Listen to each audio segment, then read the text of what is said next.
I'm Kendra Cook, your host for the DCTV Daily News program out of Dove Creek, Colorado.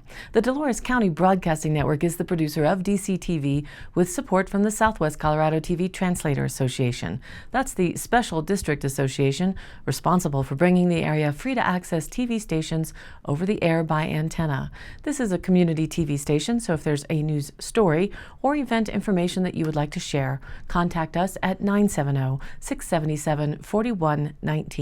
And if you're a business or organization, we welcome you to find out about sponsorship opportunities for banners or video segments run on the channel. This is the Thursday program for August 27th, 2020, DCTV Daily News.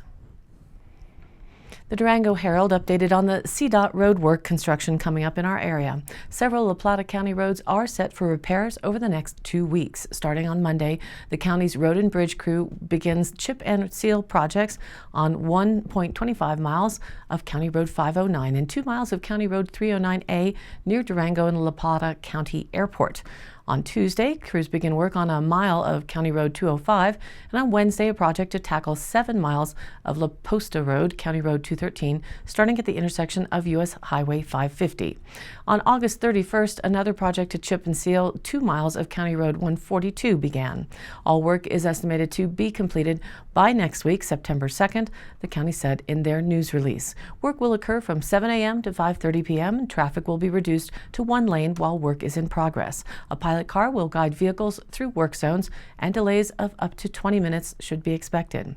Quote, however, every attempt will be made to minimize traffic delays during peak morning and afternoon commuting hours, the county said. Motorists are encouraged to allow a little travel time for their commute and to drive with caution through the work zones for their own safety and the safety of the work crews. In other news, the Colorado Department of Local Affairs recently awarded La Plata County $750,000 for a 2.8-mile mill and overlay project on County Road 234, which runs north of Highway 550 between Durango and Bayfield. The total project will cost $1.5 million, said county spokeswoman Megan Graham. The county will cover the remaining $750,000. The project will start next year, Graham said. And thankfully, Wayne and Dan got our courthouse webcam cameras back online from the power outages early this summer, so road cams and local webcams are back online and viewable on the channel and on websites that link to them. And now let's take a look at the local weather into September. Today, isolated showers and thunderstorms perhaps after 3 p.m. with patchy smoke still in the afternoon. Mostly sunny and a high near 89 degrees with south-southeast winds at 5 to 10 miles an hour. Just a 10% chance, so there might be spots of rain here and there. For tonight, isolated showers and thunderstorms before 11 p.m. and still some patchy smoke. Partly cloudy and a low around 62. Into Friday, isolated showers between noon and 3 p.m. Then isolated showers and thunderstorms after 3 with an increase to a 20% chance for those rains. Mostly sunny and a high near 87 degrees. Southeast winds at 5 to 15 miles an hour become west-northwest in the afternoon. For Friday night, hopefully we'll have a nice drag on Main Street starting at 7 p.m. And of course, that's the celebration of the new Bangers Bar and Pizza place. Friday night, they are looking at a possible 20% chance for showers, mostly cloudy, and a low around 60 degrees with northwest winds 10 to 15 miles an hour, becoming light and variable in the evening. And for the weekend, Saturday, a 40% chance of showers moves in and thunderstorms possible for the afternoon mostly. Partly sunny the rest of the day with a high near 82 degrees. So we really do start to feel cooler days, light and variable winds. And Saturday night, a chance for showers and thunderstorms, partly cloudy and a low around 56 degrees, and it drops to a 30% chance for the evening. Into Sunday, a slight chance for showers and then a chance for showers and thunderstorms after 9 a.m. Mostly sunny and a high near 81 degrees. Sunday, we sit with a 30% chance right now. For Sunday night, a slight chance for showers and thunderstorms, mostly clear, and a low around 53. And into next week, Monday, a slight chance of showers and thunderstorms in the afternoon, otherwise sunny, and a high near 80. For Monday night, slight chance for showers and thunderstorms, mostly clear, and a low around 52. And then for the start of September, on next Tuesday, a chance for showers and thunderstorms, sunny with a high near 77, and Tuesday night, partly cloudy, and a low around 51. And now, back to the news. The Durango Herald updates on the community of Farmington with a photo, Jerry McBride. Farmington drivers have developed a bit of a lead foot during the coronavirus pandemic. Overall traffic volume was significantly reduced in late March and most of April when New Mexico issued a stay-at-home order to minimize the spread of COVID-19. During that time, the Farmington Police Department also initiated fewer traffic stops to limit exposure for minor violations, said Nicole Brown, spokeswoman with the agency. But since then, there has been an uptick in the number of people speeding, street racing, and drunken driving, she said. Minor violations were turning into more major violations, Brown said.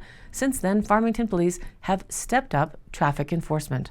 During a 3-day period from July 31st to August 2nd, Farmington police issued more than 140 citations and made 7 arrests for driving while impaired. Among the drunken driving arrests was Anthony Chi, age 46, of Kirtland. Police said Chi's car was stopped in the middle of an intersection early August 1st. Officers contacted him and arrested him on suspicion of his 14th DWI in New Mexico, Brown said. Officers also arrested Mariessa Avalos, age 20, of Kirtland, and Amorea Vigil, age 18, of Farmington, on suspicion of street racing. Avalos was cited 2 hours earlier on multiple traffic violations. At least 3 more people have been arrested this month for street racing, Brown said. We've always kind of had people that will street race, but it really was picking up, she said. The Durango Police Department also backed off, quote, non-egregious traffic stops during March and April when a stay-at-home order was in effect, said Commander Rita Warfield, spokeswoman with the agency. At the time, there was hardly any traffic, the streets were bare, and officers did not contact drivers unless it was a suspected DUI, reckless, or aggressive driving, in order to lessen contact for both officers and citizens, she said. Now that restrictions have lifted or eased, Warfield said traffic volume has picked up, leading to an increase in crashes. Quote, we continue to monitor traffic when officers are not tied up on calls and do respond to problem areas when citizens contact us about excessive speed issues, she said. When school starts up, we'll be monitoring school zones and will cite drivers. The Farmington Police Department produced a video letting residents know officers will be stepping up traffic enforcement. The agency also made yard signs residents can place in their neighborhoods that read, slow down Farmington, take your time, not a life. In the video, Chief Steve Hebby says officers try to lay low and stay healthy by keeping their distance, but lately we've been seeing speeds picking up across Farmington, he said. We've been getting more complaints of traffic, more complaints of speeding and reckless driving, and we've even had a couple of, unfortunately, very serious crashes occur around town. He said that he gave the officers the green light to begin, quote, aggressive enforcement of traffic laws. Brown said every police department deals with a degree of traffic violations, but when they become more serious, high speeds, street racing, reckless driving, and drunken driving, that is when the agency must be more proactive. Quote, if people are driving slower, your crashes that do occur are less lethal, Brown said. So it's all about decreasing those fatalities as much as we can. We just want everyone to be safe. When people are moving too quickly, the accidents truly do become more deadly. Our main message is for everyone to slow down. And the San Juan Recorder in Monticello, Utah, wrote about the status of the Grand Valley population and business expansion into Spanish Valley. A proposal to amend the Spanish Valley zoning and planning map stalled at the August 18th meeting of the San Juan County Commissioners. The current planning and zoning map for the area located in the northernmost part of the county adjacent to Moab was adopted in November of 2019. A request was made by the County Commission to the Planning Commission to relook at the map and make some changes. The Planning Commission sent along their recommendations to the commissioners. County Administrator Mac McDonald explained after they passed the November 2019 zoning map that there were several businesses and commercial properties that had lost their zoning as commercial. Before November 2019, 1,000 feet of land on either side of the Highway 191 was zoned commercial. McDonald explained that Landmark, the company contracted to come up with the zoning map, created flex zones in order to create a buffer in some areas. The Planning Commission modifications used the creek system to make boundaries through the map and restored some commercial zoning to those that were changed by the November 2019 resolution. The changes addressed included the expansion of the highway commercial zone into some areas that are currently highway flex zone and planned community zones, as well as some additional agriculturally zoned areas. A public hearing was held as part of the commission request to consider the issue. Several Spanish Valley residents spoke against the proposed update, and one resident spoke in favor. Commissioner Bruce Adams moved to accept the Planning Commission recommendation, but the motion died for a lack of second from Commissioner Willie Grayeyes. Commissioner Kenneth Maryboy was not in attendance. Grayeyes said that he was hesitant to change the zoning because he believes it would negatively impact the people who live there. Quote, "The Spanish Valley residents have grown roots over the years, so here comes a company that wants to change it. I don't agree with that." With a split vote, the County Commission did not provide further direction for how the Planning Commission ought to proceed. At the August 18th meeting, the Commission also approved mid-year budget changes. The Commission had originally planned to possibly raise property taxes within the county and thereby increase county revenue, but that plan was scrapped after COVID-19 hit. The overall budget increase was $1,397,393, including about $500,000 added to the general fund, the EMS fund, and the road capital fund. The budget of the library fund and public health funds saw a decrease. The increase in the funds largely came from the CARES Act. The county received $737,050 to the general fund alone. Other budgets in the county also received CARES funds, and more is expected. The EMS fund increase also came due to a grant received by the county. Decreases in the library and public health budgets came because the county changed course and is not collecting raised property taxes this year. The overall expenses also saw an increase of $2,570,091, including $1.6 million to the Road Capital Fund. County Clerk John David Nielsen says the increase to the Road Capital Fund is due to the sale of equipment that wasn't planned for, the transfer of funds to the general fund, and a loan to the Spanish Valley Special Service District, which will be paid over the coming years. Additionally, the county cut expenses throughout most departments, including travel reimbursements, office supplies, and continuing education. The county also passed a resolution to repeal a bill passed by the Utah State Legislature in March. The bill removed consent requirements regarding annexations. A landowner wishes to become part of a city can petition the city to expand their boundaries to include the land. Annexation of land must be approved by landowners and the municipalities annexing the land. Previous to March, if a city wishing to expand boundaries into a different county would need the county permission. The bill passed in March changed all that. The issue played out in Wasatch County, where the town of Hideout attempted to annex unincorporated land in Summit County and place it in the Wasatch County town. A similar issue had the potential to arise in Spanish Valley, although there is no apparent evidence of Moab or Spanish Valley landowners attempting that maneuver. The San Juan County Commission unanimously voiced support of the bill that would restore the requirement of a county to provide consent to give up land into another county. You see where this is going. That bill, HB 6007, passed in special session on August 20th, effectively repealing the change made in March. The elected legislators representing San Juan County aligned with the San Juan County Commission on the issue. Senator David Hinkins and Representative Phil Lyman both voted for HB 6007. And the Journal reported that the Ute Mountain Casino and Hotel in Toyac have reopened after a 5-month closure because of the coronavirus pandemic. Operations resumed on August 20th at 30% capacity with COVID-19 safety protocols and precautions. And the facility has gone non-smoking.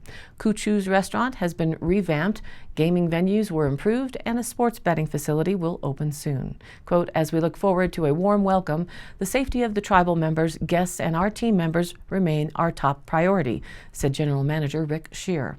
"We've been pretty busy. A robust health and sanitation plan is also in place," he said, and the venue has been upgraded.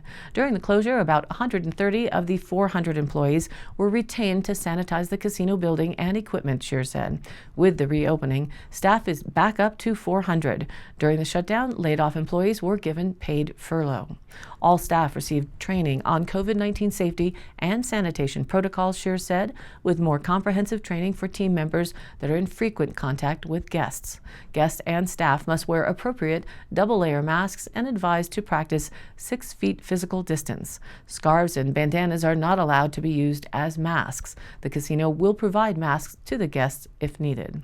Casino and hotel entry will be limited to the main north and south entrances into the hotel lobby. At the entrances, there will be non-invasive temperature checks utilizing thermal cameras for guests and staff. Hello, Big Brother. Anyone with a temperature of more than 100.4 degrees Fahrenheit will be refused entry and will be directed to appropriate medical care. Hand sanitizers have been placed throughout the casino and hotel. Sanitation wipe stations have been placed at guest and team member entrances and contact areas. Plexiglass barriers have been installed to separate guests and staffs, and booth backs have been raised in the restaurants. Smoking and tobacco, cigarettes, cigars, vapes, pipes, and chewing tobacco are not permitted in the casino, hotel, and restaurant areas. Becoming a non-smoking facility is a major change, and customer feedback has been positive, Scheer said. The decision was made by the Ute Mountain Tribal Council in cooperation with casino management. In an atmosphere of a pandemic health crisis and masks, prohibiting smoking is seen as practical, Scheer said, and it's a trend in the industry. Officials did not want customers pulling down masks to smoke, and there's a concern that COVID-19 particles could be spread by smoke or a smoker's cough. Having a smoky casino has been our #1 complaint, so this is a positive change, and we're going to stick with it, Scheer said. The place is thoroughly cleaned and smells great. We're getting a lot of praise for it, and even the smokers tell us they don't mind stepping outside.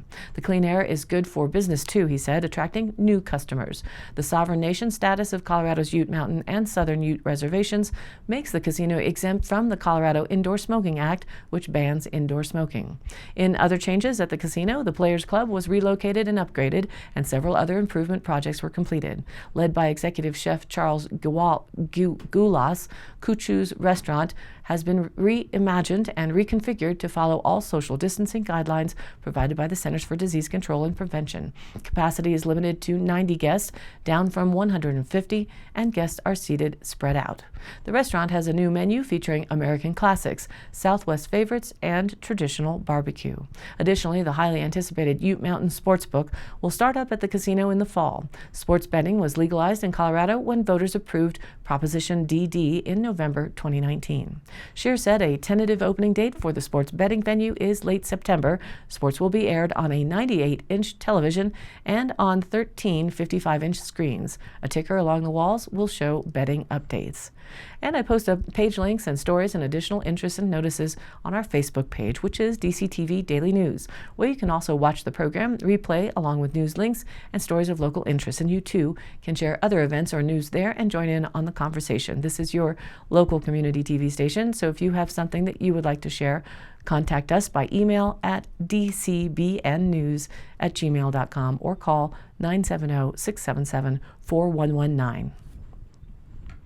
Thanks for tuning in to DCTV Daily News. Programs are broadcast Mondays through Fridays with replays online on our YouTube channel and the DCTV Daily News page on Facebook. And if you like the program, please do like and follow us on Facebook and share it with your friends and family. This has been a production of DCTV for the DCTV Daily News program out of Dove Creek, Colorado, USA. I'm Kendra Cook. Again, thank you for watching.